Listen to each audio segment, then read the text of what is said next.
Hi, everyone, and welcome to the Brim Fishing Project. In this episode, we are reviewing the Hobie Fishing Series Round 6, New South Wales on the mighty Georges River.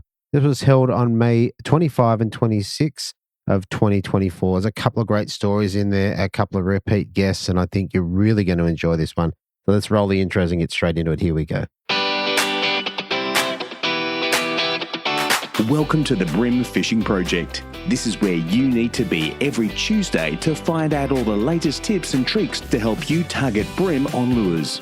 You'll get to hear from some of Australia's elite brim competition anglers and see how they were able to achieve their results in competitions around the country. Now, here is your host, the 2019 Hobie Kayak Fishing World Champion, Andrew Deeth.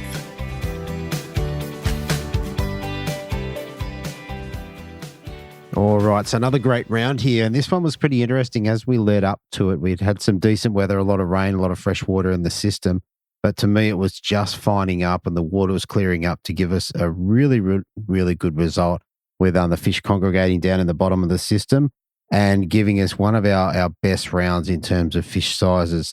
In any case, if you're headed up to the Gold Coast to fish the Hobie round this weekend, a couple of episodes you might want to jump back and have a look at. Episode 26 from last year, the Queensland Open. Episode 28, which was the Hobie series on the 5th, which was run on the 15th and 16th of July, so pretty much same time.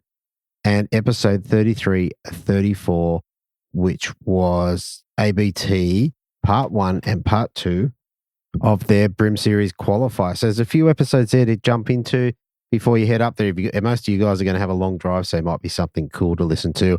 And the other one to look at if you go and have a listen to the Russell Babacule episode across on the Australian Lure Fishing podcast from the Foster. We actually did a little bit of talk about him winning the Australian Championships in the Hobies up there.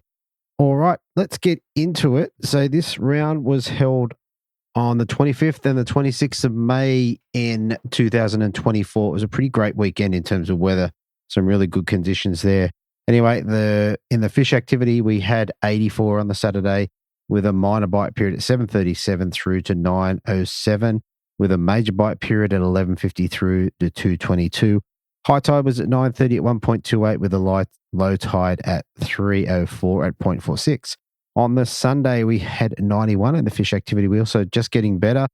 Minor bite period at 8:38 through to 10:08 a.m. with a major bite period at 12:52 through to 3:22. The high tide was at 10:18 on the Sunday at 1.25, with a low tide at 3:45 at 0.49. So let's run through. So first thing to note, to take out a win in this, so Greg ended up winning with 5.95, which is just under a kilo of fish. So just a fraction under a kilo of fish. So absolutely staggering weight out of the Georges. In terms of the divisions, the Atomic Big Brim winner went to Russell Babacule, had a cracking bag on day one and just couldn't quite get there on the Sunday with it, but he caught a 1.6 kilo fish, which is a great fish out of the Georges. The Monster Mover went to Gianni at 0 on day one, at 2.26 on day two. The women's went to Ruth Beebe. She ended up with 3.98 kilos for a 6 fish, which was awesome. Noah Buttigieg took out the junior anglers, and Peter Nord, he took out the seniors, or the masters of 60 years and over. So well done to Peter with 4.08 kilos. Okay, so let's get into the angler interviews. I hope you enjoy this one as much as I did recording it. Here we go. All right, so first up, we have an angler that is definitely in form. Dropped 3 fish on the scales for 2.57 on the Saturday. Backed it up on the Sunday with 3 fish for 3.14, giving him a total of 6 fish for 5.71 kilos. I'd like to welcome back to the Brim Fishing Project, Tyson Hayes. Welcome back, mate. Thank you. It's good to be back. Mate, this has been a nice little run for you over the past few events. It has. It's been very surprising. I didn't think I'd be going this well so early in the season. Yeah. I mean, I guess we'll get into this, but it feels like you've cracked onto a pattern or something that suits you, and it definitely seems to be working. Yeah, I'll be happy if it continues that way. Yeah, fair enough. I mean, it'll be interesting. The next round, as we're recording this, the Malakuta round's been changed. So the next round will be the Gold Coast, so up on your home turf. Yeah, home turf. Got a victory there a few years back. Yeah, right. So last year was a bit of a failure. Sort of spent all day paddling, didn't get fish much. But yeah, this year I've sort of locked in a plan and I'll stick to it this year. Fair enough. All right, mate, let's get into it. Now, we spoke before hitting record, and, mate, you didn't get a chance to have a pre-fish because of the plane flying in, coming in a little bit too late. Tell us how you went about planning out what you were going to do without having a pre-fish. All right, so I think it was roughly the same time of year, just maybe a smidgen early or a smidgen late. A little bit later, I think. Yeah, a little bit later. And yeah, I kind of wanted to fish where I wanted to fish this year, but I didn't quite make it. And the people that did fish there fished well. Right. So I sucked it up this year and just went there. Yeah, it's just sitting on those bridges and a few deep spots sort of paid off. Okay. All right. Let's roll around then into comp day. So on the Saturday, you got 2.57. Give us a bit of a rundown of how you went about catching those fish. Okay, so early on, I fished a few jetties, ones I've done well on in the past, quite a few years ago. Mm. But the fishing under the jetties was pretty slow for me. It's unusual. So I sort of fished deep for a while, just before that bridge, the Tom Ugly Bridge. Okay. Sort of sat between the boats and whatnot, just moored out deep. Oh, yeah. And there was a few schools up in there, and I managed to get a couple on soft plastics, just a Z-Man. They're new, so I don't know what they're called, but they're like a slim swim. Oh, okay. Very so cool. I'm not across it. Quite well. Yeah. Okay, so you got them deep. What sort of depths are you talking, like 4 to 6 or 6 to 8? It would have been it was a toss-up between 6 and 9. It sort of went in and out, 6 and 9, 6 and 9. Okay. Yeah, there was several schools just sitting between the boats and directly under them even. I couldn't get anything right up, sort of up high in the water column underneath the boats. Okay. I don't think they were feeding on the boats themselves. They were just, everything was down deep. Okay. And were you just targeting the general areas around the boats, or were you trying to get mooring blocks, or how did that sort of look? Yeah, so I saw a few schools around the mooring blocks, but the ones I did hook were sort of at the back of the boat. I don't know if it was from the eddy, just stirring up the water and whatnot. There was a fair bit of bait around. Yeah, I don't understand them, really. They're a bit scattered between them. Yeah, okay. I think that's been typical of this year. So, yeah. So you started fishing there and you put a couple in the well. Did you get anything significant?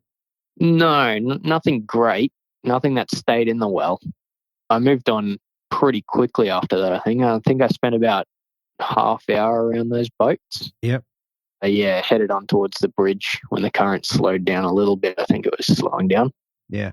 Just sat on the bridge. Right, okay. So you went from plastics. Once you went to the bridge, what did you swap over to something else? I used the plastic for a little bit, but the current was a bit too much and it was sort of dragging into the pylons and hooking up. So I switched to the crab, which is a little more snag resistant. Yeah. And yeah, I just let it drift right in. Like I'd cast up probably, I don't know, 15 to 20 minutes past the pylon, and just once it got towards the bottom, it sort of got next to the pylon, and then that's sort of how I had to fish. I'd have to cast way past the pylon and just let it drift back. Yeah, and look, from memory, there wasn't too much wind. A little bit less on the Sunday, but the Saturday there wasn't too much wind as well. I'd imagine that was probably helpful. Yeah, it was very helpful for me. I could keep the crab right on the structure, so I think that was the most important part, like keeping the crab on the pylon. Like I could feel it rubbing against it.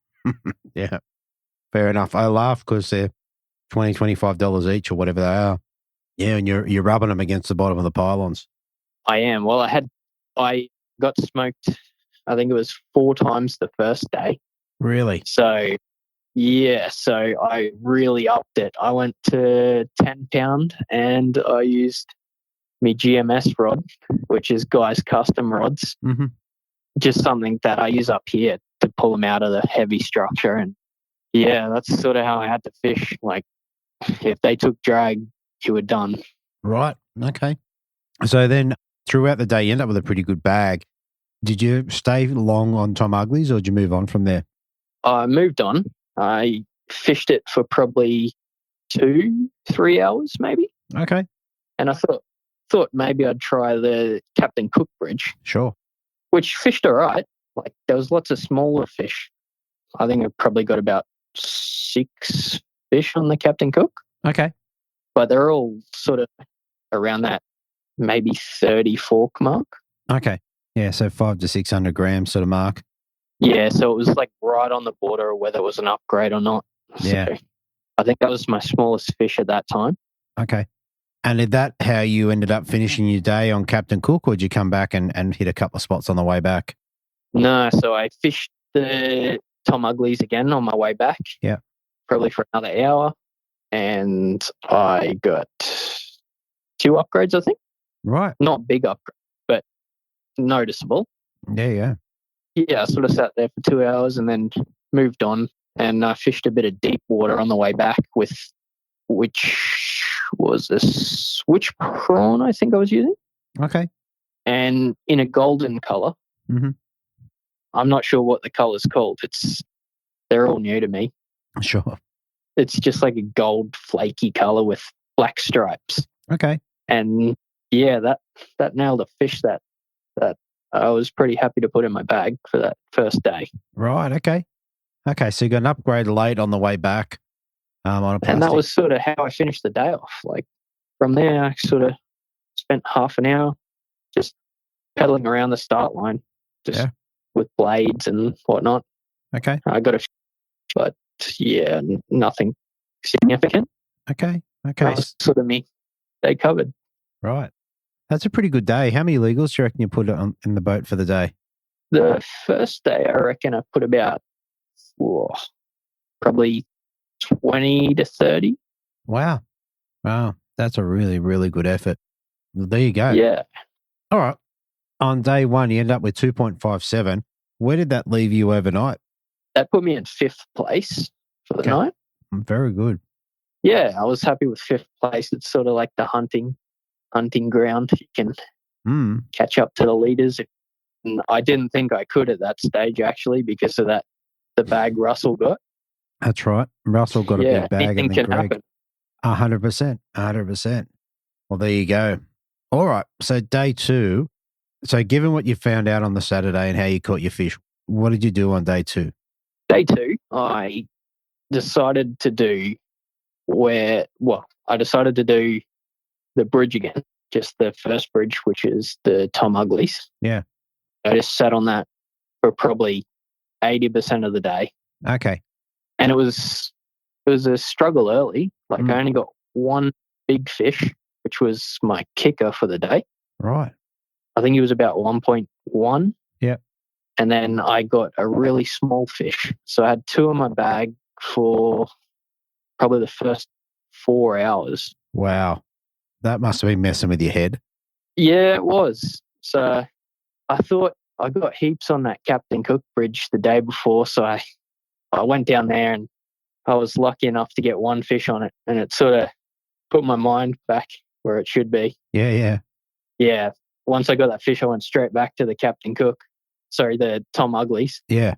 And yeah, I just put that crab in deep and just sat there and I managed to pull about 4 or 5. Yeah, nice. In the last sort of 2 hours. Okay. That's interesting. Yeah. Tell me about the crab. Are you using like a heavy olive, or what sort of crab were you running? Yeah, so I was using a heavy olive and a heavy UV, switching up between them just to see if it'd trigger a bite, just changing the color.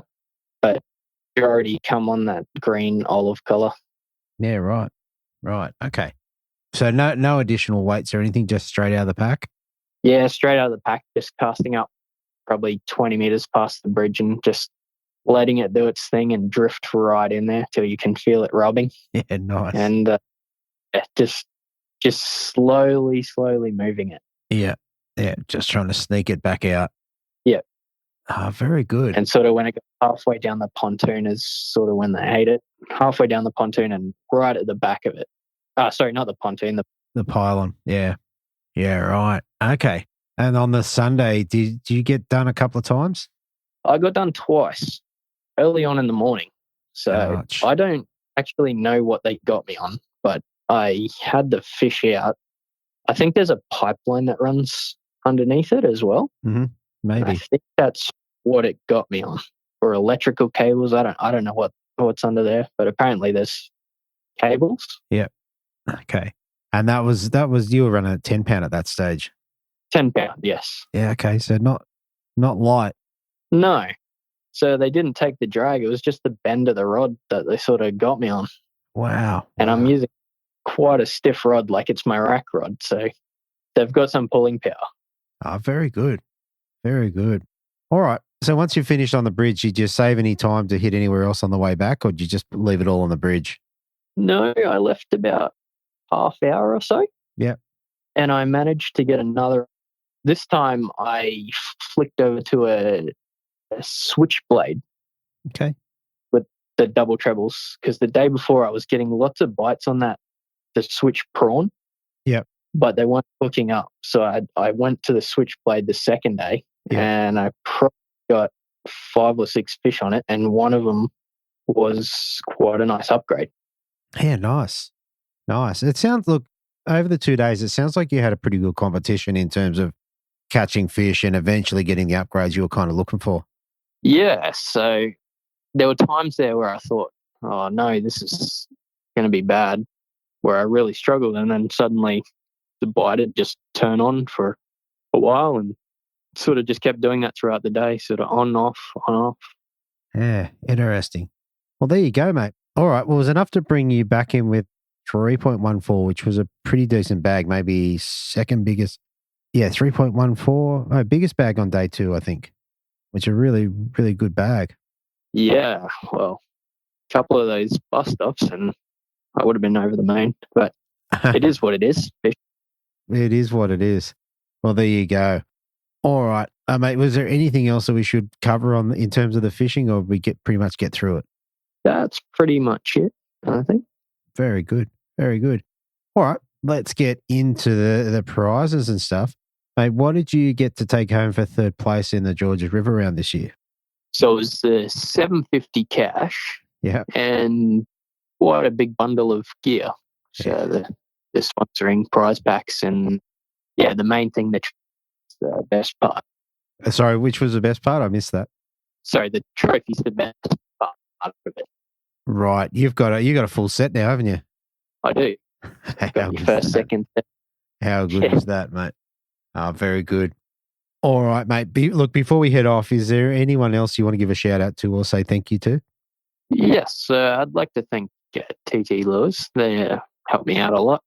Everything I need sort of down there, and yeah, they look after me. I'd also like to thank Estuary Clothing. Mm-hmm. I'd like to also thank Guy. Yep. His rods that sort of saved my bite down there a bit. Yeah, sort of the stiff rod. Yeah, yeah. And for anyone that doesn't know, that's Guy Struthers. So he's got a custom line at the moment of rods. Yes. Yes. Very good. So he's got a bit of a range there, so be worth a check out. Definitely. I can't, for the life of me right now, I can't think of which. He was on a couple of podcasts last year. I think it might have been Woi Woi and maybe Gold Coast. Yeah, that was it. Yeah, either way, if you jump back there, there's Guy's details. So that's from last year. All right, so I think that probably covers it all, Tyson, mate. So I want to say, look, congratulations for getting another great result. And, mate, I'll see you in a couple of weeks up on the Gold Coast. Will do. Thanks for that. Perfect. All right, thanks, Hopefully Tyson. you can keep on. Cheers. Yeah, mate, hopefully you can keep it up. It would be really good to have another chat. So, yes, even keep the form rolling. Looking forward to it. All right, thanks, Tyson. Thank you. All right, fishing.com.au, your one-stop bream lure and tackle shop. Pick up the latest tackle, including Muscle Vibes, Cranker Crabs, OSP bent minnows, Z-Man plastics, EcoGear lures, and Daiwa rods, reels, and tackle. Same-day shipping. Shop where the world champion, the Australian champion, and the current ABT champion shops. fishin.com.au, fishin.com.au, online or in-store at shop 18th Street, 29 Kiora Road, Miranda. So this week, what I wanted to focus on is I watched the last of, or maybe it was 2 episodes ago, of Tackle Fridays with Steve Morgan, and he was talking about the Daiwa TD Blacks. So given that he'd run an extensive range of different Daiwa reels, he and Tom Slater got together and decided that he would just run one because it just made things more simple. And they've gone with the Daiwa 24 TD Black MQ, I think it is. So in any case, Adam's got some of these in stock. If you want to have a look, jump on or give Adam a call and get one shipped out. fishin.com.au. Okay, so up next in second place, dropping 3 fish for 2.74 on the Saturday, backing it up on the Sunday with an even bigger bag of just over 3 kilos at 3.08, giving him 6 fish for 5.82 kilos. Returning to the Brim Fishing Project, I have Tony Batman Petty. Welcome back, mate. Yeah, thanks, Andrew. Thanks for having me. It's sort of about time this year I actually get to have a chat to you. Oh, mate, it's the same round last year. You had a pretty good result last year too. Yeah, I did. Last year was my first time there, and I sort of was a bit lucky enough to get in the 3rd spot. Yeah, and remember, you picked up a good one. I can't remember if it's day 1 or day 2, but you picked up a good one in a spot that I wouldn't really normally rank as a good spot. So yeah, no, I managed to find a good one over at Oyster Bay, directly opposite the start line. I think 1.4 kilos. Well, there you go. And just out of curiosity, you had to go back there this year, I'm sure. I did, yeah. I went there on pre-fish, near the end of my pre-fish on the Friday. I went there for a look and I saw a few fish around, and it was funny. I had a cast, and first cast I clunked a big fish, but it was a ludric that would have gone maybe 1.5 kilos. Right. Oh, you would have gone. So there, right. I did. Yeah. I would have thought jackpot, but yeah, not to be. Yeah. And in other news, so a couple of things, like before we get into the sort of pre-fish and what have you, mate, you returned to becoming Batman again in this round. I did. Simon's had the wood on me the last 2 comps, so it was nice to actually turn the tables and become Batman again. Yes. But Simon forgot to bring Batman. If you had to bring Ushi, I've got to do it last time for him as well, so it's probably payback. Fair enough. We'll have to send a reminder. Yes, we will. There you go. And look, and before we start the interview, mate, as we record this, we're sort of at the end of May. Now, you're just a couple of weeks out from heading across to Canada for the Worlds. Yeah, that's right. I'm heading over to the Worlds in Canada. We're leaving Australia on the 21st of June. Mm-hmm. We're flying to Detroit, and then we go down to Tecumseh in Canada. Mm-hmm. And then the comp starts on the 25th of June through to the 1st of July. Yeah, okay. So this will be, you've been to a bunch of Worlds now. You know how many this is? Yeah, I think this is the 5th Worlds I've been to. Wow, that's an awesome effort. Yeah, they're amazing events, and just to qualify is hard work, and just going to them makes it up for it. The social side of it's great. The fishing side of it's fantastic. It's just such a great experience. Yeah. And look, for people coming through the ranks and trying to qualify for a Worlds, what's your thoughts on that? Oh, I reckon it's great. It's always good to have a team that changes. It's great going with the same guys all the time, but, if you can get some new blood in there, that's fantastic. Yeah, very good. Well, when this podcast comes out, the Worlds probably be run and done. But, mate, congratulations firstly on qualifying, and good luck, mate. I hope you come back with an excellent result. Yeah, it'd be nice to get a win, but anything in the top 5 would be a bonus. Oh, I think so. All right, mate, let's get into the Georges River round for this year. Did you get out on the Friday and have a bit of a look around? I did manage to get out on the Friday. I sort of thought about hitting the spots I did last year, but that was pretty much just Oyster Bay. So I sort of thought, well, let's try some different reef that's just out the front of the start line. Yeah. And I messed around there for, I don't know, maybe half an hour, 45 minutes. Got a couple of small fish that were around the 27, 28 tips. So I knew that there was a few smaller fish around. And then I decided to work my way down to the bridges. So I went down to Tom Ugley's Bridge and Captain Cook Bridge, and I managed to pull a couple of small fish off of those and got done by a couple of big dewies as well. Ah, nice.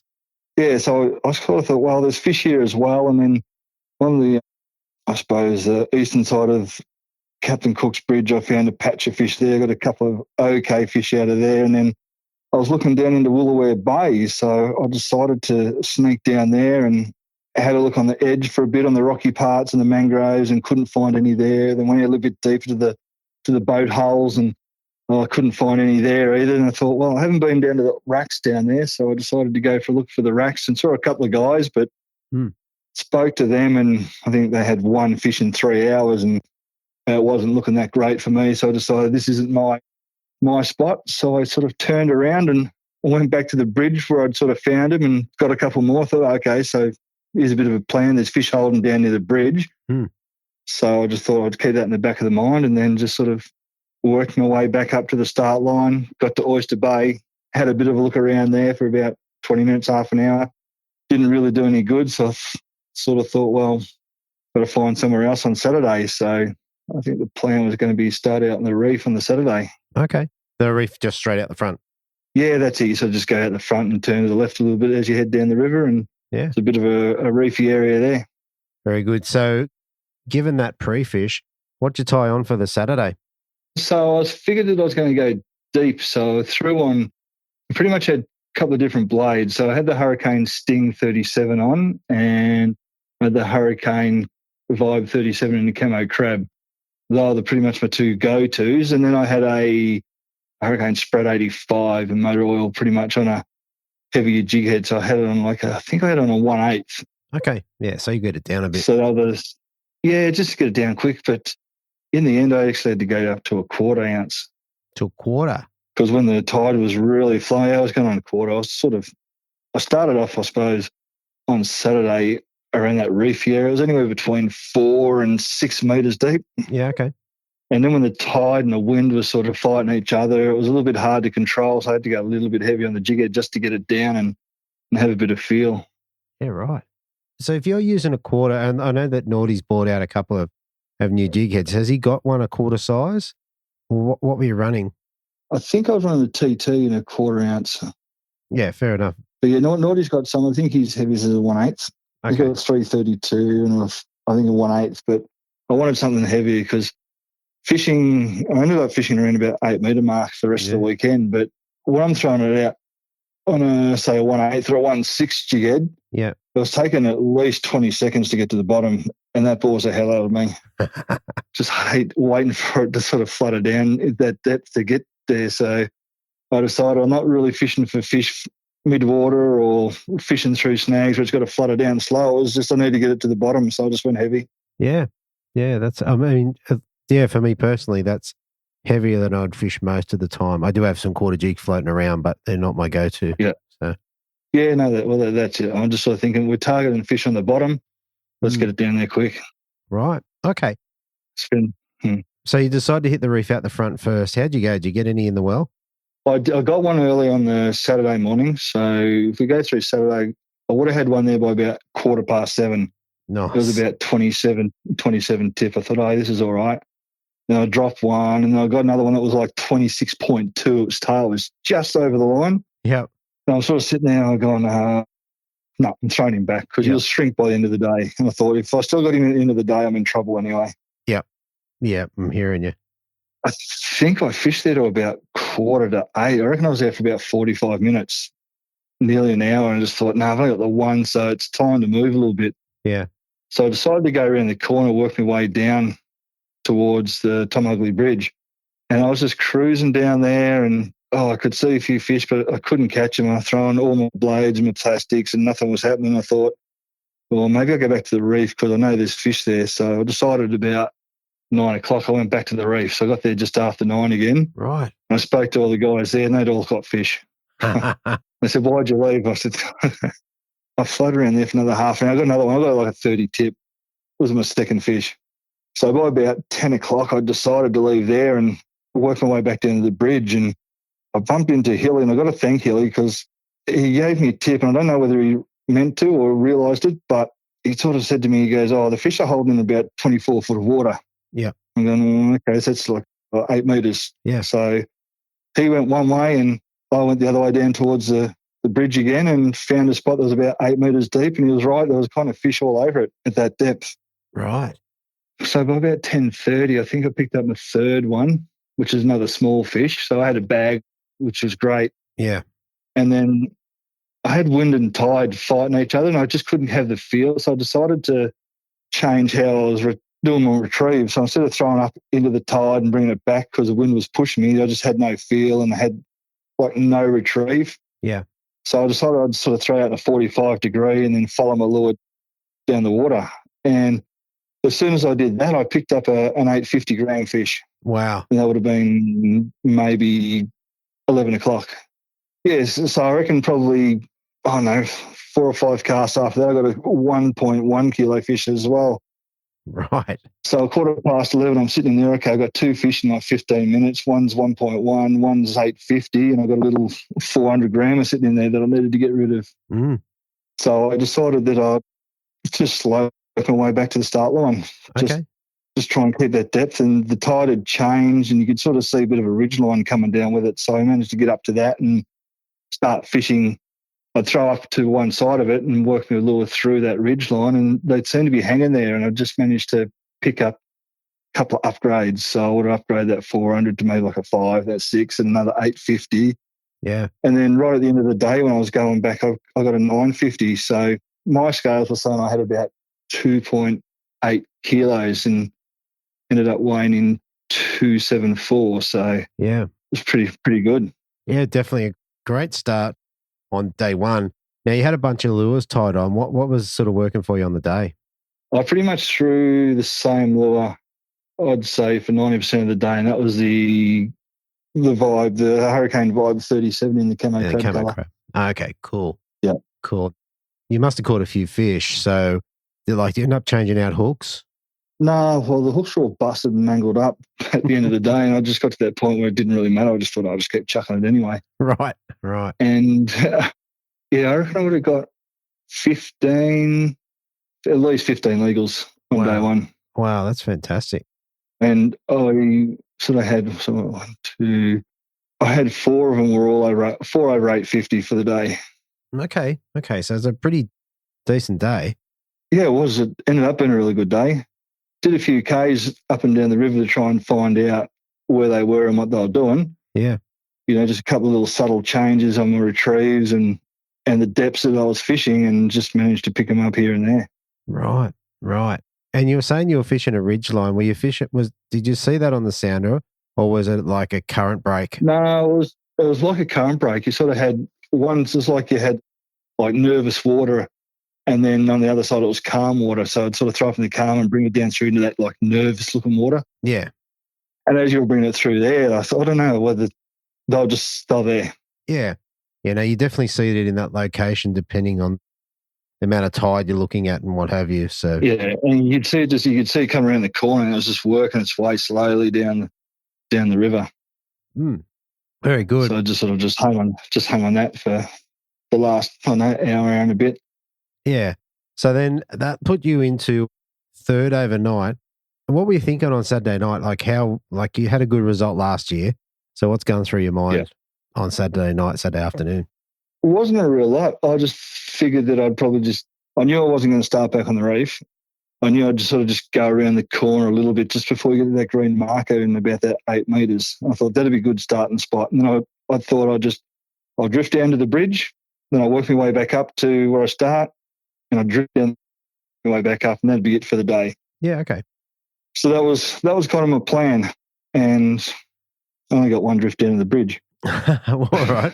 Well, okay. So 2 things before we get into the day. How many rods did you take out, and what did you have tied on? So on day one, I took out 5 rods. One had the Black Sting 37 on it. One had the Vibe 37 camo crab. I had the heavy jig head with the Sprat 85 on it. Then I had a light one too, a Sprat 75 with a machete with a 1/24th just to flick under the boat holes and jetties if I felt that, but that didn't really get used. And I think the other one I might have had the Sprat 65 on it, which is the paddle tail one, which I didn't actually throw. Okay. Well, there you go. And then on the Sunday, so you've obviously been out and fished. What was your main things that you had tied on then? Well, I culled it down to 4 rods. Didn't think I'd need the 5, so I ended up with the camo crab blade, the sting blade, the hybrid 85 again, and then I just had the light one, the machete on again, just in case I felt like throwing up the jetties and pontoons and boat holes. Yeah, cool. Which never got out. Didn't throw that one at all. I was going to say that went home dry, I'd imagine. Yeah, pretty much. All right. Sunday morning, mate, you head off. You said you're not going to the reef, so what'd you end up doing? So I bypassed the reef. I went past the reef and you sort of go around the first corner. I found a spot there. It's pretty much, I got like a 600 or 700 grammer there on the way back on day one. Okay. And I figured, I'll stop there. And I'd seen fish. So I'd got there and I reckon, first or second cast I had a fish. So it was like 705. I had my first one in the well. Wow. Like 400 gram. And then by 725 I had a bag. Really? I think I'd got a 700. Yeah, I had a 400, a 500 and a 700 gram fish by 725. I think I upgraded the smaller one to like a 450 by 730. And I sort of moved a little bit because I was sort of like on smaller fish. Yeah. I thought I'd go around and go where I got some of the bigger fish on the Saturday. And I got one that went 1.4 on my scales at about 8 o'clock. Right. So 8 o'clock. So you got a full bag and you've upgraded. A full bag. And then in this. And I got a monster at 8 o'clock.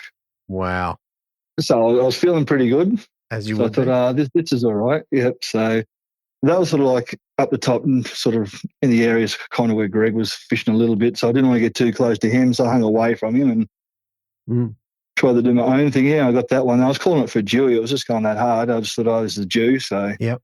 Then when I saw him come up, I thought, brilliant. So that was good. So then I'd done that and I fished around that area for maybe another half an hour, hoping there might have been another big one there, but not to be. So I decided to sneak off down towards the bridges, kind of where I'd fished on Saturday. And I think I got a couple of small little upgrades. So you'd be going from like a 420 to a 450 to a 480, then into 500s, slowly upgrading the fish as you're going along. And at that stage, I reckon I'd be getting a fish nearly every 5 minutes. It was just crazy. I'm watching people just really struggling to get a touch, and I was just getting heaps. Right. It was bizarre, It was just one of those days where you just go out and everything I did was working. Yeah. But one thing you said about day one, you changed your casting angle to be in touch with the lure a bit more. Do you think that plays into it? I think so. It's kind of worked out that if I could get a long cast, let it hit the bottom and then slowly hop it back with the current. Yeah. And that was it. So sort of I'd throw it out 8 meters, 6 meters. I'd let it hit the bottom and let it sit there for 4 or 5 seconds. Yeah. Slowly sort of winding up the slack, and then until you'd sort of give it a little bit of a hop. And sometimes I just on it straight away. Yeah. Like by the time you lift up the slack and you go to lift it, you had weight, you had a fish on. Yeah. Other times you'd hop it a couple of times and it'd be like 2 or 3 little hops. So you might only be lifting it, I don't know, 50 to 100 mil off the bottom, if that. Yeah, right. And then you just let it sit there. And I think with the current flow, it's just fluttering across the bottom anyway. Yeah. And the fish would just see it, and I was just picking it up. So that's what I was trying to do. So the longer the cast, the longer I let it sit on the bottom, the slower the hops, the more often I'd hook up. Yeah. And look, one of the things I've noticed with those hurricane blades is they take a minimal lift, minimal amount of movement before they start to vibrate. So exactly right, exactly. So it probably plays into that sort of style of fishing quite well. Well, that's right. So some of them have got to have a fair bit of lift before the action starts to kick in. These ones, as you say, very minimal. You don't have to lift them too much, and they're vibrating straight away. Yeah, very good. All right, so it's only early in the day. You've already got a 1.4 in the well. How'd the rest of the day go? No, it was good. I'd caught up with Peter Nord, and we were sort of fishing down near Tom Ugley's bridge, and I think he'd only had a couple of fish at that stage, and I'd sort of told him what I was doing, and he sort of got his third fish, and then he started upgrading. I'm thinking, oh God, I shouldn't have told him because he was catching a heap of fish and I wasn't getting any. and then he sort of moved away from me a little bit, and then I managed to get a 1.1. Okay. So that would have been maybe 10 o'clock, 10:30 again, somewhere around 10:30. Wow. So I had a 1.4 and a 1.1, and I think it would have been somewhere around about a 550 or 580 gram fish sitting in the well at 10:30 again. Nice. So I just figured I had like nearly 3 hours to try and get another kilo fish, but that didn't eventuate. I managed to pick up a heap of small upgrades, and I think I ended up with the smallest fish was about 730 grams in the well. Yep. Did you drop any? Was there any heartbreak in it? I did drop a couple of fish, but I never saw them. They were weighty, so I couldn't really tell whether they were good brim or not. Yeah. But I suspect I might have dropped a couple of okay ones, but even the small ones were fighting pretty hard. Yeah. So we're going pretty well on the weekend. Yeah, the yellows, they do have moods sometimes where they do pull hard. Yeah, I think that weekend was one of them. Fair enough. Across the weekend, were you running any scent on your lures? Yeah, on the plastics I was. So had a little bit of scent there. We're sort of developing up a new little scent there that we're going to call Panda Rub. Panda Rub? I'm going to ask you Panda Rub. off air what that means because I don't really know. So yeah, it's a new scent that we're going to try and get out with Panda Rub. Fair enough. Sounds pretty good to me. In terms of the fishing, is there anything else you think we should cover? I don't know. It was pretty basic all weekend. It was pretty much just the blades, finding the fish in a certain depth, targeting that depth, letting the lure hit the bottom, and just small hops most of the weekend. And I pretty much only really changed between two blades, which was the Sting 37 and the Vibe 37. And they were pretty much the gun lures. And then I did throw the Spread 85 for a little bit in the super oil. Yeah, okay. And got a couple of fish on that as well. So they were the three lures, just thrown around in the deep water there for the whole weekend. Okay, so if you're throwing the Spread 85 with I assume the 1/4 ounce, were you just dragging it across the bottom or are you hopping it? A little bit of both. Some retrieves I'd sort of just maybe slow wind it across the bottom or slow drag it. Other times it was just a couple of little hops just to move it around a bit. I didn't need to move it too much due to the current, but you'd sort of just give it a couple of little hops to get it up, and so it'd sort of get a bit of tail action as it flooded down. Yeah, nice. Apart from the Luderick or blackfish that you caught, did you get any other bycatch? You get any jewies? Oh, I did. I ended up with about 9 varieties for the whole weekend. Right. Wow. Yeah, I had brim, your flathead, your little snapper, little whiting, flathead, trevally, tailor, tarwine, got a pike, got a luderick. Wow. Yeah, so I've got plenty of bycatch. The jewies, I think I've got 2, maybe 3 jewies. They might have gone up to about 50 to 60 centimetres, but I reckon I've got a couple of bigger ones that just bit me straight away. Right. Wow. So it'd be fair to say you came up to Sydney, the weather was pretty great in terms of competition fishing. You caught a bunch of fish. Oh, it was brilliant. Yeah. You became Batman again. You won some money. It sounds pretty good to me. Yeah, it was an awesome weekend. So finishing second was great. I ended up with just over $1,000, which will help pay for some accommodation when I get over to Canada for that week. So that was a blessing, really. Oh, exactly. You got your $1,150 for second. What else do you get to take away? Got a prize pack which had some sponsored products in it. So again, there's a few Hurricane lures, Pro lures, Strike Pro, some TT jig heads, and then Loran's hat and a few stickers and a few other bits and pieces. Yep. And you would have got another trophy, I'd imagine? Yeah, you got a little trophy with a second on it. Yep, which is pretty good. Yeah, it's good. Sits in there with all the other ones I got up there. So there's not too many more there, but there's a few others sitting there. Yeah. Mate, so this is the part normally where I'm going to say, is there anyone you want to give a shout out to? But look, I know you with Hurricane, and they've just brought out a new range. They've got a few things coming out. They just brought out a new range of jig heads. Is there anything you can share about that or how you found them? Yeah, so we've got a new sort of hidden weight jig heads. So hidden weight jig heads, and they've got the little plastic keepers in it. So they've got a little hook in there to keep the plastic on, so it doesn't pull off that easy when the fish are sort of just biting at the tails. Mm-hmm. So yeah, they're working all right. They're going pretty well. Yeah, nice. And like I said, you're talking about scent, which I was not aware of till the weekend, and then you've got some more plastics coming out. So mate, heap going on there at Hurricane at the moment. Yeah, there's heap going on. Everything's working so well. You know, the guys in the field are throwing it and testing it and catching fish on it, and things are going really well. Very good. Mate, aside from Hurricane, is there anyone else you want to give a shout out to? Yeah, give a shout out to Carl Dubois. He put me up for the weekend, so I stayed at his place on the Friday and Saturday night, and he cooked us up a beautiful meal on Saturday. So I really appreciate it and thank him a heap for it. Yeah, Carl does cook. I reckon if Carl's listening, he should offer up a free meal for someone that does something for the Brim Fishing Project, and that should be a prize. How about that? I think, he could have come around for dinner on Saturday night. I could. Fair enough. All right. So is there anything else to add to that? No, I think that's pretty much a rundown of the whole weekend. As I said, fantastic weekend. The sun was out. The weather was great. The fishing was great. The result for me personally was great. Even most of the Hurricane guys did quite well. We had Simon finishing 10th and Peter Norden 11th. And then Pete Bruckle finished a little bit further down there. So, all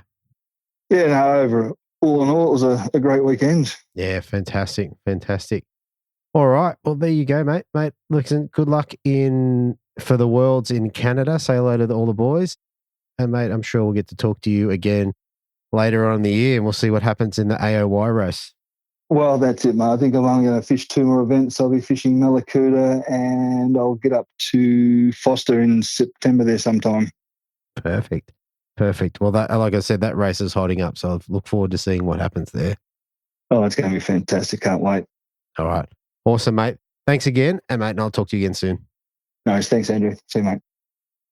All right. If you're in the market for a new fishing kayak or looking to make some upgrades to your existing kayak or possibly looking at kayak fishing tournaments, then HWS is the place to go. They have a full range of Hobie kayaks and stock the latest kayak accessories and are really dialed in when it comes to the best kayak fishing setup for the casual fisher and the tournament angler. hws.com.au, online or in-store at Shop 3/638 Pacific Highway, Belmont. Free delivery on Hobie kayaks across all Greater Sydney, Central Coast and Hunter. All right, if you're new to Hobie kayaks and just want to put your feet in the water and just test it out, then if you look in the kayak specials on hws.com.au, there's a couple of things going there. You've got the Hobie 2022 model Hobie Passport 12s and also the 10.5. So these are coming in under 2.5K and 2.2 for the Hobie 10.5. So definitely a good way to put your foot in the water, particularly if maybe you're a boat fisherman and want to just have a kayak to run. The other option is obviously the Hobie Lynx. Now, they've got those at just under 4.5K. They're definitely a really, really awesome boat, much lighter and much easier to maneuver, particularly if it's your secondary craft. Having said that, there are a number of kayak anglers in the tournament fishing scene who are using these exclusively. So definitely jump on there. Look, if you want to have a go at these, get in touch with the shop and I'm sure they'll put them on the water for you so you can go and have a bit of a paddle around and see what you're getting into. So a bit of a try before you buy. hws.com.au. All right. And finally, in first place, what I want to say about this angler is he is back. He taunted anglers back in the early parts of the kayak fishing series and has had, I think this is his 11th win. So on the Saturday, he dropped 3 fish for 3.27. He backed it up with 3 fish for 2.68, giving him 6 fish for 5.95 kilos. And the win, I want to welcome back to the Brim Fishing Project, Mr. Greg Lewis. Hello, mate. How are you? Welcome back to the show, mate. You had an absolutely cracking round on the Georges River. You've taken the win and you've just stamped on, I don't know, you've just kind of, how do I say it? Like, you're back. That's what I want to say. Greg is back. Well, he's I guess so. I came back. Obviously, you taught me into it last year to come to BEM and for that first time, and had a lot of fun there. Got a good result there, better than I was expecting, and that kind of reignited the fire, and I started thinking about like doing this season, and I just felt that I could, it'd be something good to do, and I just felt I had another win in me. Like it would be really good just to see if I could just get another win under the modern day lineup of anglers, both in quality and number of them. So to manifest that and to actually see it come to fruition on my 4th serious round of the series, like I am stoked. Oh. I'm stoked. Real happy. Like quite often listen to the show and people have won comps and you say, how you feeling? And they're like, oh, well, hasn't really sunk in yet. And but with me, as soon as I saw that 2.68 come up on the scales, that was it. I was just like, yes, I have done it. I was so happy, and I still am really, really happy. Very special win for me. Exactly. And look, you did it in style, like 5.95, so just a smidgen under a kilo per fish in New South Wales from a kayak is phenomenal. I'm not sure if I think that's probably the biggest New South Wales bag. I'd have to look into that. But either way, stunning bag. Like, there's not many systems that you're going to get beaten on with that bag. Yeah. Look, the Georges, I've never fished there. Well, I've never fished there for brim. I fished there with you and Stewie about 12, 13 years ago at night under the Cook's Bridge for Jewies. Yeah. But I've never brim fished it. And leading up to the Georges, it was when the calendar came out, I was looking at it going, that's not my bag. Like, the Georges isn't the sort of place I like fishing. I fish. I'm on the south coast. I predominantly fish, still water lakes, sure, and estuaries around here. So going up fishing in current, like it loads of different sorts of structure. Like, it's just not something that's in the wheelhouse, so to speak. So I was pretty apprehensive about doing it. I didn't think I'd do well. There's a lot of guys up there who fish the Georges regularly. They have fished it many times before. So I was really felt that I was just going to be making up numbers more than anything at this round. But yeah, as it turned out, it went completely the other way. I was lucky enough to get some intel from our good friend Stuart, who lives up there, and he gave me a couple of spots to have a look at more than anything. He wasn't like, go there, that's where they are. It was like, try this spot, try that spot. So that's all I sort of had in my back pocket. We'd obviously had all that rain leading up to the event, and that was, I was already making a contingency for very, very dirty water. I was feeling that it was going to be a deep bite more than a structure bite. So ordered tackle accordingly, set stuff up accordingly, and went there with that as my plan A. And I was really hoping I wasn't going to have to go to plan B, because I would have sucked probably. Well, there you go. Yeah.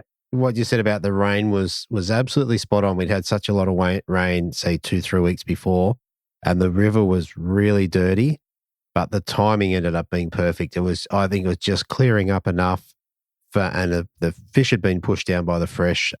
So yeah, and I think that it just came into its own on this weekend. And I think it was reflected in the bags with the number of kicker fish and decent bags was, it was just perfect timing. No, it was. It had just cleared up enough for the fish not to be fully sulking, but it had cleared up enough for them to be back on the chew, but still sort of like congregating in the areas where they had been sulking. That's certainly what it felt like on the water. So, yeah. All right. Let's get into your pre-fish, mate. Did you get up on the Friday and have a bit of a poke around? Yeah, I did. Drove up on Thursday night. I just slept in a van just around the corner from Tom Ugly's bridge. Yep. And headed out in the morning, had a little poke around the bridge, and then started to move upstream, seeing a load of stuff on the sounder. Like, it was looking and feeling pretty fishy. And then I got up to the spot and wasn't there very long, just pulled a squeaker, so like immediately. Yeah. And then a little bit later, not long later, I've punked a kilo fish. Right, on pre-fish.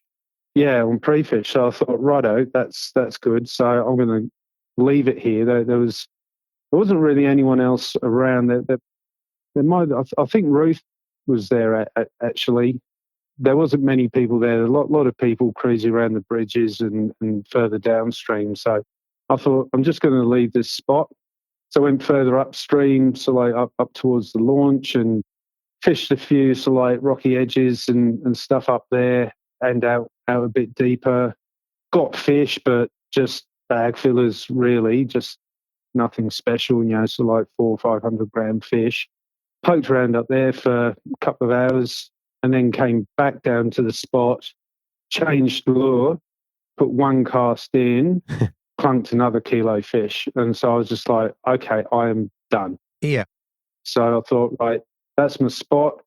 Still hadn't really found any backup spot, and I thought I should find a backup spot. So I ended up cruising down to the Captain Cook Bridge and just sort of like fish my way down there. So again, out in the middle of the river in the deeper water, and got a couple of fish, and then ended up tangling with the jewies, and it ended up getting two really solid jewies. Nice.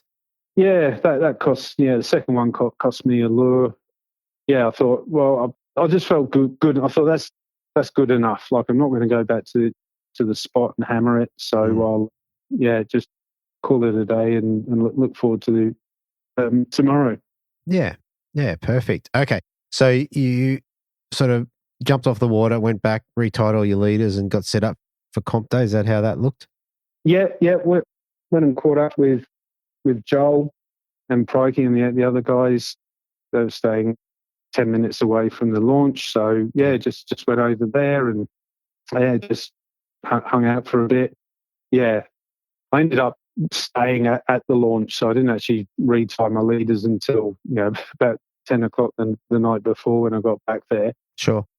So I felt like I had a plan. I knew what to tie on, knew what I left one of my rods in the van. I was just like, no, I'm not using it. I'm not even going to take it. Like, it was a crank rod with 3 pounds. Sure. And I was just like, no, I'm not even going to take that because I don't want to be distracted from where I've definitely found fish and where I'm sure they're going to be in the morning. Okay. So just before we move off that, what did you have tied on? I had some range vibes, the Basto Ryukus, and the Samaki Fiberlicious, the thumper tail. Right. Yeah. Which, again, to be perfectly honest, I've been put onto it. This lure goes good here, and I was like, righto. It was a hard lure to find. They don't actually make the colour. I actually spoke to Adam today, and he said that lure's no longer being made. So, well, it's certainly in that colour, which is a shame. But yeah, I'd managed to track some down, and dead set the ugliest lure I've ever tied on. but man, it worked. Let me guess, mate. Was it an orange one or a yellow one? It's a yellow one. A yellow one. Yeah, it's a yellow UV with kind of it's like a lemony colour, and it's got these yellow UV prawn stripes on it. Yeah, but with this big weird tail and 2 big trebles on it, and like the last thing in the world I would normally pick up in a shop, unless I was going jewie fishing. So I had them on, had a better vibe, some of the Pontoon 21 vibes. Mm-hmm. So so I was set up for deep water fishing. Fishing. That's what. Yeah, that was it. Yeah. So all right, let's roll around to comp day. Tell us how you went about it. Did you go straight to your spot, or you stop on the way, or how'd that look? No, I've beeline straight there. I actually I've seen Luke Kay in the morning. I hadn't seen him for a long time, and he's a great mate from back in the day. And he's saying, oh, so I think we'll be fishing next to each other today. And I was just like, really? And I'm thinking, like, he's a guy who knows the area, and he was saying, there's only one spot where there's good fish this time of year. So I'm thinking, okay, well, he knows this spot as well. Yeah. So I thought, okay, I'm going to have company. And anyway, we all took off, and they just kept going. And I peeled off onto the bend, and there was Ruth and Naughty and Pete Brukel. Oh yeah. And I'd seen them there on the pre-fish, and yeah, that was it. It was literally just the four of us. A few people came and went, fished around the edges of it, but yeah, we really had that area to ourselves, which was great. And it was really tough. It was probably the most technically challenging spot I've ever fished in a kayak, because you're fishing this contour. So the river bends round, and you've got what I call the flat, where it's sort of like the top was like 5-6 meters deep, and then there'd be a sharp drop off that went down to 10 and then 12 meters. Yeah. I was marking the good fish at this sort of 7.5 meter line, like the good ones there. There were smaller fish up top, but the good ones were on this edge. But because the way the current was coming down the river, and the bend in this contour, like I was using my sound enormously, like with the side scan and the mapping, just so I could really see where this drop off was and how it bent round. It meant that I could only get sort of like 2, 3, maybe 4 casts in before I'd have to reverse the kayak out and set up again. Otherwise, I was just getting pushed straight up the drop off onto the flat, onto this 6 meter flat. Sure. And that's not where I wanted to be. So quickly I realized that even though the Ryoku and the rangefinder and everything, they were definitely going to target the brim more. They only weigh about 6 grams or so. With the current and the speed of the drift and the wind, I really wanted to use something heavier that would just sink like a stone, and I would just get it into where I wanted it as quick as possible. Yeah, right. I didn't want to have to wait 10, 15 seconds for it to get down there. Otherwise, I was going to be out of the area. Yeah. So yeah, the thumper tail was the one to use. Okay. So tell us, how did you go? Like, how did the fish come? Did they start coming early or late, or how'd that look? Yeah, well, it was a dewy fest to start with, like chronic. It was like dewy literally every cast. Like I stopped counting dewies at 10. Right. There was just one after another, and they were all that sort of like between 40 to 60 centimeters. So they all felt like really good brim. Yep. But yeah, I ended up banging the first brim about 9 o'clock, and that was 1.2. So I was just like, right, that's the solid start. I'll take that. 10 minutes later, 9.50. So I was like, okay, that's another good fish. All right. And then just not long after that, I had another solid kilo plus fish that bust through my net as I had it in the net and I was lifting it out, and I've used the Berkeley net, and that I've had. It's the only net I've ever had for brim fishing, so you can imagine the state of it. Yeah. Yeah, this fish was really big, and his head went through this hole, and just as I lifted it, the weight of the fish was enough just to flop the whole thing through the hole and back into the drink. The lure's hooked up on the mesh on the way out, and just ripped it out, and it was gone. But amazingly, I didn't swear at all. I was just like, okay, it's gone. Like I was just like, right, well that one's gone, but there's fish here. Like, wow. Yeah, any other time I would have been losing my mind. But anyway, so he went. Then it was just like sort of, I got another one at about 10 o'clock. That was 770, like just under 800 grams. I use the Rapala touchscreen scale, so yeah. So I was keeping track of everything. Then so I got just under 3 kilos at 10 o'clock. Wow. Continued catching fish. Didn't upgrade until 11:30. That was a 920 fish. So that took my bag up to just over 3 kilos. And then literally 10 minutes later, I hooked another good jewie that turned into another 1.2 kilo brim. Like I was calling it for a jewie every day of the week. And then he's come up and he was just a pig. Right. I was just like, yeah. So that was the last upgrade at, it's like 20 to 12. Yeah, okay. And I've got 3, my scales were telling me 3.3 kilos. Nice. And do they all come on the Samaki, or do you get them on a range of lures? No, they all came on the Samaki. As I said, the other lures, I'm sure I still would have caught fish on it, but I was really dialed in on this, halfway down this drop off. And I just couldn't wait for where they were really stacking up. Like there must have been, as the current was hitting it, there's like a pressure boil there. And I just I didn't have the luxury of waiting for a lure to get down deep. I needed it just to sink like a stone and be there. If I'd had a 360, probably would have been different. That was a 360 would have been unreal. Yeah, for holding position. But I'm in the outback. I've got forwards and reverse. So I did considering I didn't move much more than about 100 meters in 2 days. Yes, I covered several Ks just coming in, repositioning, and it was full on. Like you had to be on the button the whole time. Yeah.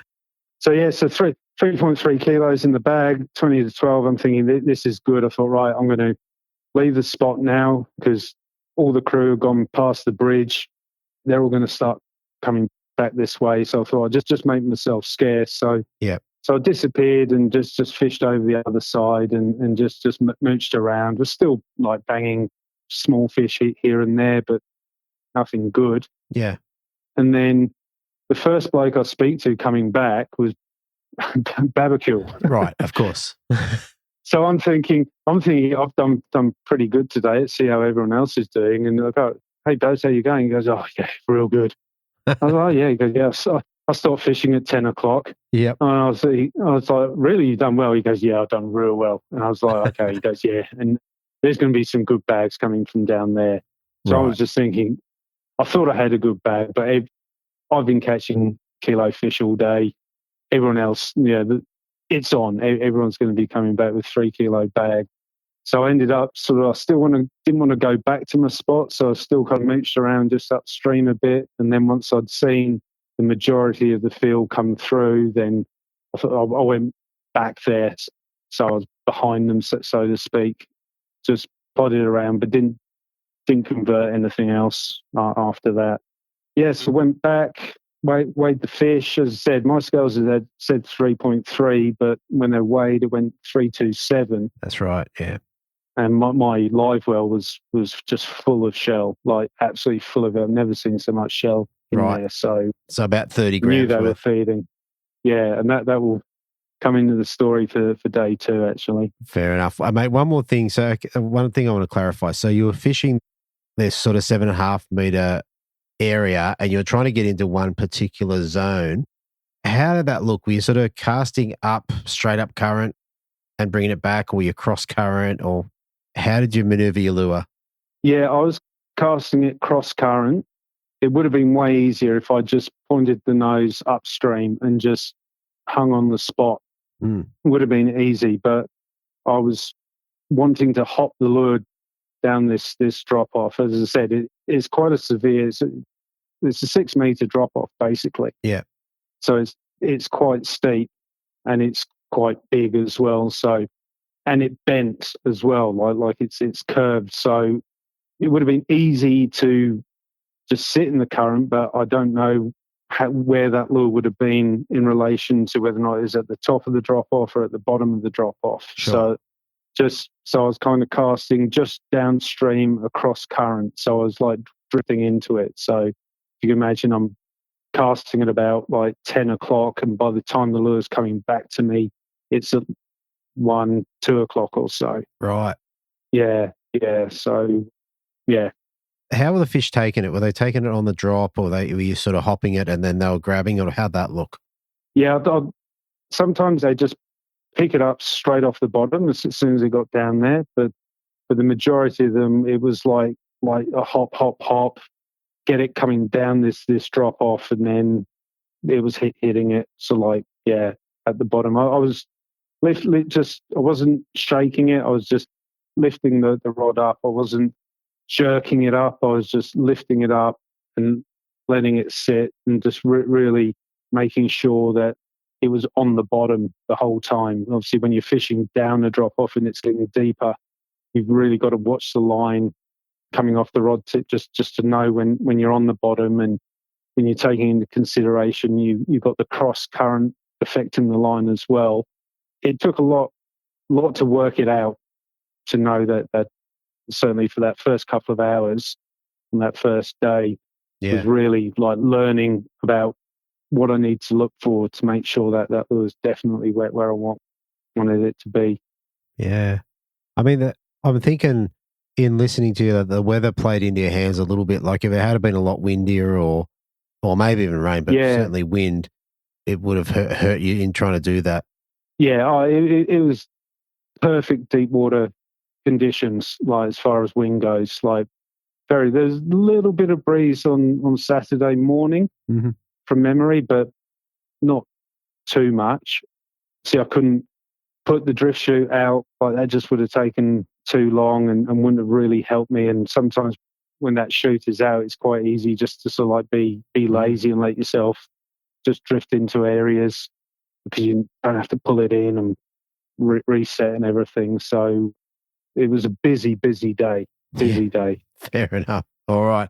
Well, second place overnight behind Babs, who had a really great bag and a massive kicker fish of 1.6. How good was that fish? That was amazing, that fish. We were standing on the gangway, and he's lifted his live well up onto the sand to get it out. And, it was the last one to come out of his tank. And, it was a beast. I haven't seen anything like that for a long, long time. Yeah, 100%.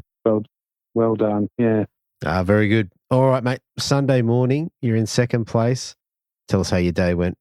Well, obviously, I figured I was going to have company. It's just obvious. But as I'm sitting there about to launch, it didn't really bother me because I was just like, I don't really care if there's loads of people there because I felt pretty confident that no one was going to be using the lure that I was using. So I thought that'll be fine.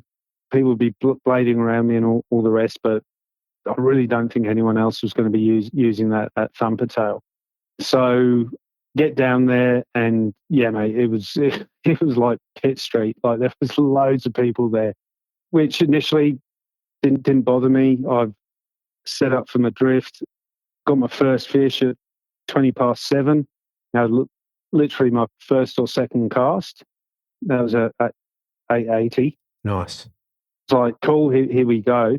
But then when I've gone to, as I said, I was constantly having to move the kayak 20, 30, 40, 50 meters back to where I started to set up another drift. I couldn't do it because there was just people all around the area and I couldn't fish how I'd fished the day before. I couldn't move the kayak as I had done the day before just because there was so many people there. Yeah. Okay. How many people do you reckon? There would have been probably 10, 15. Right. At least. Yeah. I mean, people came and went, but there were definitely people there who hadn't been there the first day. They might have been further downstream or further upstream or fishing the edges, but out in the deep, loads of new faces there. So it was just frustrating for me because I couldn't do the drifts that I wanted to do. Yeah. I didn't mind people fishing, but like I wanted to be able to do what I wanted to do, and I just could not do that. And it wasn't until about 10 o'clock or so before I could, when people had started to drift off and go elsewhere, that the waterway became available again, and I was able to start really manoeuvring and fishing it as I wanted. By that time, because it had copped so much pressure and a lot of fish were being caught. I see Tony slip the net under a 1.4, his 1.4, like right in front of me, and ouch. Then see Ruth got a kilo fish right in front of me as well, and I'm thinking, okay, well the fish are here, but by the time everyone left, the sounder was still lit up. The fish were still there, but they were a lot quieter. They were certainly a lot less active than they had been on the Saturday. So it was a bit of a grind, to be honest. The big fish didn't come. I got one at 9 o'clock. It was 690.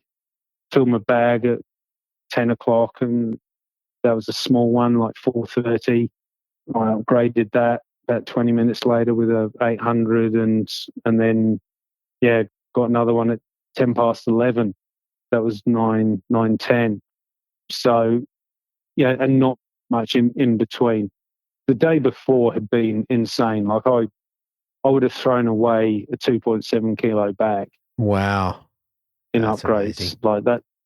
It was red hot. It was red hot. So that second day it was tough. Like it was definitely a lot tougher, and I knew I had half a kilo on Tony overnight, but I'd spoke to him and he's got this 1.4 and he had like a 1.2 or something, and another fish a bit smaller. So, for the last couple of hours, like I was fishing my brains out, just trying to get that kicker. I ended up I dropped 3 good fish that day. Oh. Dropped one of them literally 5 minutes before I started heading back. Yeah, and I was just like, man, I just needed that kilo fish just to be sure. But pedaling back I was stressing. Like I was really stressing because I thought Tony I was either just going to pip him or he was just going to pip me by not much at all. And my bag weighed according to my scales, it weighed 2.59 kilos. Right. So I'm thinking, all right, I lost 30 grams yesterday in shells, so let's just say that bag's 2.56 kilos. Yep. And then so that's the figure I got in my head. Get back to the weigh station, and everyone's chatting and stuff, and I was pretty worried. I'm at the back of the queue, I just wanted to weigh the fish. So just in the tank, pooing out shells and losing weight. And then Tony's got up and weighed his bag, and it was like 308, I think, which was a lot less than I thought it was going to be. I thought he was going to be wearing a 3.2 or a 3.3 or something. Yeah. And I was standing with Prikey, and Tony's weighed his fish, and straight away Prikey's got his phone out, which was something I deliberately hadn't done. I didn't want to do any of the maths. Yeah. But Prikey's got the phone out. He goes, "What did you get yesterday?" I was like, 2.7. He goes, "Right, you need 2.56 kilos to beat him." Right. Which was exactly the number that I thought I had in my bag. And I was just like, I was nearly sick. Like, it was so stressful, man. Like, it really, really was. So, but then, went up and, fish got weighed 2.68. And so my scales were light. And, that was it. I was, stoked. Absolutely. Yeah, I was buzzing around the way in the line, and I'd spoken to you, I'd spoken to Tony, and I couldn't pick it. I was like, I don't know who's got this. I just know it's going to be close.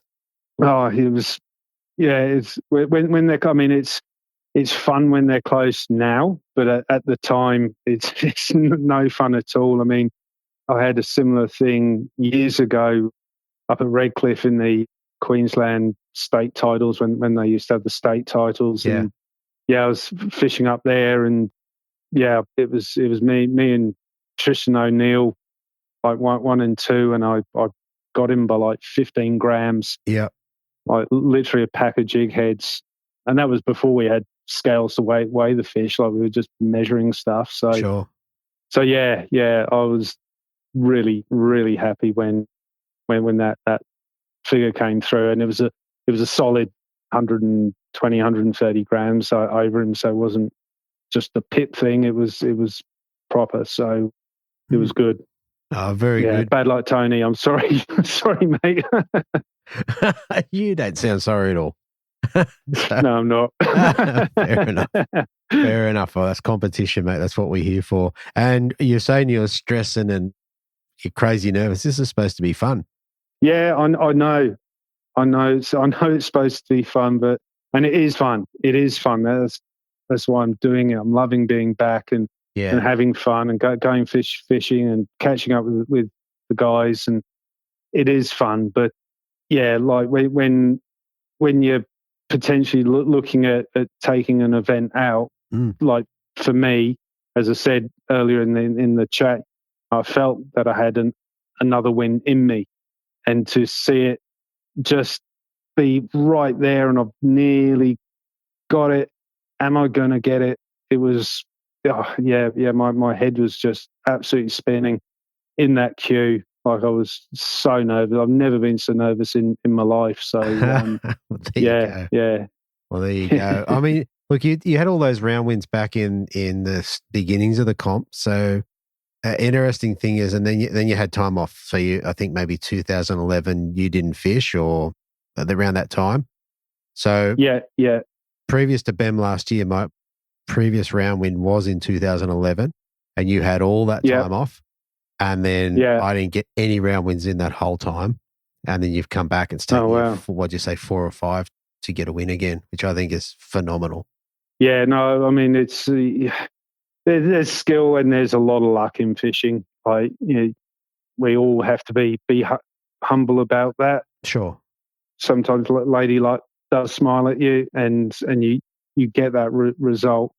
Yeah, it's a great feeling when it happens. And yeah, I thought I had the win in me, but at the same time, the realistic side of me was saying there's a lot of really good fishermen these days, and you're fishing places you haven't fished before or for a very long time, and the chances of getting that W slim, very slim. But it's happened, and I'm over the moon, mate. Over the moon. You've got the trophy. All right. Before we move off the fishing, what sort of lines and leaders did you run for the weekend? Yeah, so I was using the 6-pound Shimano Kayak braid, the green stuff. Yeah, okay. I've been using that this season. I started off with the J braid, and that was nice. But I moved onto the Shimano stuff. I prefer stuff that's just a wee bit more wiry, just for longevity more than anything. And then 4-pound FC Rock was the leader I was using for the majority of the comp. But I ended up losing 2 on the Sunday. I lost 2 fish back to back. Yeah. And the leader, first one that sort of bit me off, so I reckon it was possibly a Jew. And then the second one, like not long after that, it just snapped sort of about 2 feet down from the FG knot. Crazy. And it's a spool that is probably over 10 years old. Yeah. Just that's how much brim fishing I've done. And it was literally down to the last wrap on the spool. So I'd bought some of the Daiwa X-Link, the crosslink, the 4-pound. I bought some of that. Joel had been raving about it. So I had a new spool of that. So after that leader, that rock snapped, I thought, right, I'm just going to retire that spool and just put on the new stuff. So yeah, I was using the X-Link for basically half of the Sunday. And I'll keep using that. I really liked it. I got a dewy about 90 centimeters on the Sunday as well. Right. Yeah, it was a solid one, like real solid one. But yeah, that 4-pound leader, held up great. Yeah, cool. And did you run any scents over the weekend? I didn't. No, I'm normally Captain S Factor. I just chuck it on everything, but I just didn't. It didn't seem to bother the fish. I was catching a lot of fish on the Saturday without it, and there's. I mean, no one really knows, but the scent definitely works, but can also potentially attracts smaller fish as well. So I just thought, I'm not going to do anything different. I was catching loads of fish yesterday without scent, so I just left the cap on the tube and didn't use any. Yeah. Fair enough. Which was first time ever. Well, there you go. That surprised me. I was just waiting for the S Factor answer, but not in this one. Yeah, you know me well. Oh, there you go. Yeah, so yeah, that was the lines rod. I was using my Miller Rods Brawler. Yeah, which I've had that rod since the very first grand final. I've been associated with Miller Rods basically my whole time in the Brim comps. Yeah, and that particular rod that's won more comps than anything. It really is a great rod, and really I find it very well suited for deep water fishing. It's it's a 2 to 5 kilo extra fast taper, so you can really set the hooks quickly in that deep water. And when you're dealing with big fish and dewies, you don't want to be messing around with a 1 to 3 kilo light rod. You want to be putting some hurt on them. So Miller rod and my old Shimano Stellas, nice. the FD. Yeah, old school reel as well. But thanks to Josh Carpenter at Shimano, when they need servicing, he always does a really good job on them. So yeah. Oh, very good, very good. All right, mate. For first place on the Georges River, what did you get to take home? I got, and I can read it because the check's on my shed wall, $2,215. Solid. Yeah, solid. That's really good. It's actually gone straight to my wife because she's going back to the UK in a couple of weeks with the kids. So that's awesome. going in her back pocket. So yeah, which is great. Yeah. That's really, really good. Yeah. In addition to that, mate, you would have got a couple other things.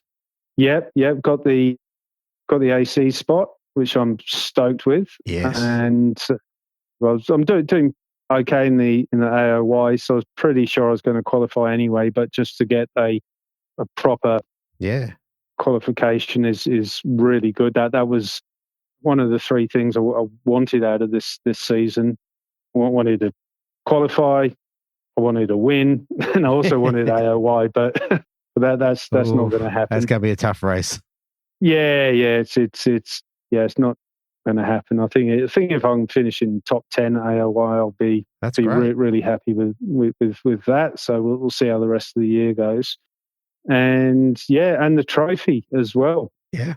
Yeah, which is really nice. Like it's the first proper trophy I've had. I've got 11 ABT badges, but no sort of like really nice keepsake like that. And that's actually in the kids' toy room on their shelf with all their trophies as well. Nice. So yeah, real happy with that. Oh mate, that's fantastic.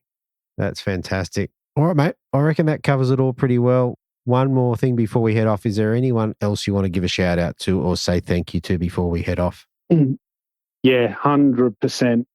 I want to say massive thanks to Chris Purnell and all the team at Hobie. They've supported me really, really well this year.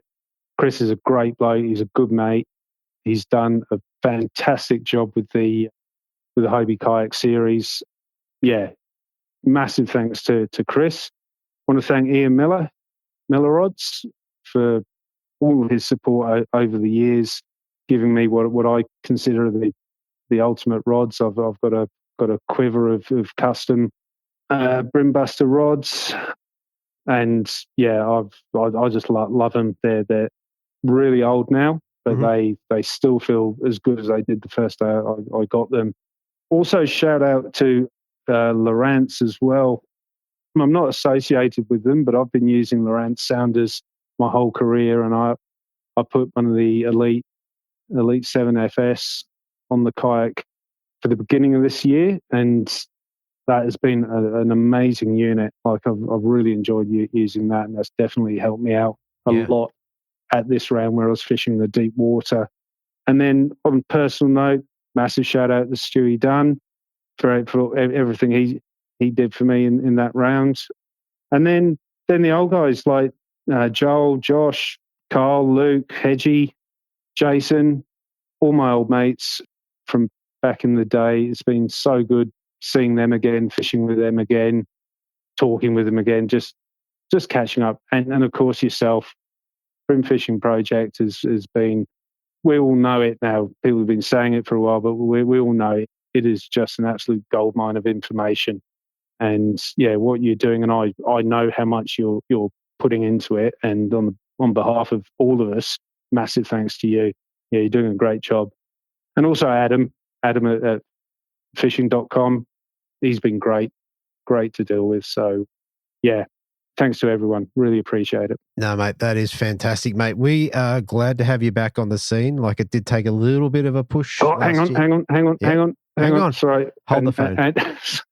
And we'll all know why. Massive thanks to my wife, Alison, and my kids, Bo and Ruben, as well, for letting me disappear for weekends at a time. I really appreciate it. Yeah. Big part of it. Absolutely. Massive, big part. Yeah. Yeah. What I was going to say, mate, it did take a little bit of a push to get you to come, a little bit of a push last year, but I could see the lights in your eyes shining, mate. I was like, oh, he wants it a little bit. No, mate, it's great to compete against you again, and glad you're back. Yeah. Thanks very much, mate. Yeah. It's your fault I'm back. I would not have come back if we hadn't had that chat last year. Yeah. So it's good. I've missed it, and it's good to be back. And yeah, I'm not sure what next season will look like for me. I'm pretty keen for it, and I hope I get to fish more next season. I'm certainly committed to this season, and yeah, hopefully a few more seasons as well. Might see if I can get me another win. Who knows? Who knows, mate? All right, mate. Well, listen, it's been a great chat. I appreciate you coming on, and good luck for the rest of the season. I hope we get to talk to you again. Yeah, look forward to it. Okay then, mate. Thanks very much. Thanks, mate. All right. Look, if you've got a boat, kayak, yacht, etc., and you're interested in getting it wraps, then I suggest you check out Podium Marine Wraps. They specialize in a bunch of things. So if you, after a graphic wrap, and want to add some personality to your boat, they've got a bunch of things pre-designed, or they can custom design a wrap for you. If you've got budget is a little bit more in mind, then they can do a half wrap, and they can do a lot of custom designs or your own design. If you just want something simple as a color change, that's something they can do for you. And also, as particularly in Queensland, if you're after boat regos and stuff like that, registration numbers need to be displayed on the vessel. Well, Podium can take care of that for you. So if you're interested, jump on podiummarinerwraps.com.au, shoot Corey a message and get him to give you a quote. All right, podiummarinerwraps.com.au. All right, so there you have it, everybody. Particularly good to see Greg get back up there after being so dominant in the early part of the Hobie series. Really good to see him. He's had quite a good return to form in this series, and great to see him take out a win, particularly with such a good bag. Like just under 6 kilos for his 6 fish is really good going on any system. In any case, if you're headed up to the Gold Coast this weekend, I'm definitely going to shoot up there. My van will be doing the drive, so I've still yet to see someone post a photo of the van, so I don't think anyone's seen it. So give us a yell, put a message on Facebook or whatever, maybe click a photo and say if you saw the van driving up the coast. All right, so look, I am really excited about fishing the Gold Coast tournament this weekend. One more thing which I've forgotten, and this will be quite remiss of me to forget, is we have a new world champion that's Australian. Jack Gammy went across to Canada and he took out the win. I have to mention it again in next episode, but congratulations to Jack to win it in another country on a fish that you've not fished for before or very little is just a supreme effort, and we're all really proud of him, and well done to you, Jack. And mate, hopefully, I'm not sure whether you are, but hopefully I'm going to see you up on the Gold Coast. In any case, that's the show for this week. There has been a jumble up in some of the episodes, and a few guys have reached out to me and said, well, there's this one. Unfortunately, I've had a couple of things going on, but rest assured, they will all come out. If you've recorded it, it's on its way. Anyway, that's me for the week, and I will talk to you next week on the Brim Fishing Project. Thanks for listening. Hopefully you were informed, inspired and entertained. If you were able to learn something or just enjoyed listening, please consider subscribing and rate us on your favourite podcasting platform.